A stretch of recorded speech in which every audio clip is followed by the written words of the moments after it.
이번 주 안에 결론이 날 것 같았던 한덕수 국무총리의 탄핵 사건의 결론이 아직이죠. 왜일까요?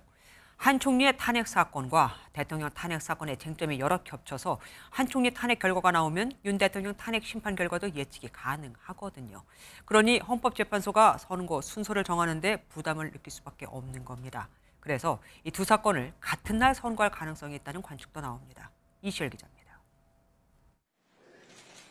윤석열 대통령의 탄핵 심판 선고가 초읽기에 들어간 가운데 한덕수 총리의 탄핵 심판 선고 시점은 가장 큰 변수 중의 하나로 꼽힙니다. 한 총리의 탄핵 심판 사유 중에는 비상계엄 내란 행위를 묵인하고 방조했다는 점이 윤 대통령 사건과 맞닿아 있기 때문입니다. 엄중한 상황을 그저 멀뚱멀뚱 지켜보기만 했다는 의혹으로 보자면 내란 행위를 사실상 묵인, 방조하였습니다. 내란 동조, 묵인, 방조 주장에 대하여 저는 대통령님이 어떤 계획을 갖고 계신지 사전에 알지 못하였고, 두 사건의 쟁점이 맞물려 있는 만큼 하나의 사건을 먼저 결론 내릴 경우 나머지 사건 결과를 예측할 수 있기 때문에 헌재로서는 부담될 수밖에 없습니다.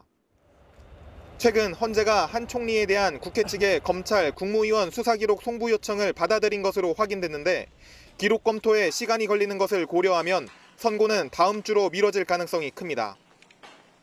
윤 대통령의 유력한 선고 일자가 다음 주 14일임을 고려한다면 헌재가 두 선고를 같은 날 내릴 수 있다는 전망이 나오는 이유입니다. 하지만 다른 시각도 있습니다. 한 헌법학자는 쟁점이 간단한 한 총리 사건을 더 이상 미룰 이유가 없다고 말한 반면 헌법재판관 출신 법조인은 두 사건의 중요도를 비교했을 때 윤 대통령 사건이 우선되어야 할 것으로 보인다고 말했습니다. MBN 뉴스 이시열입니다.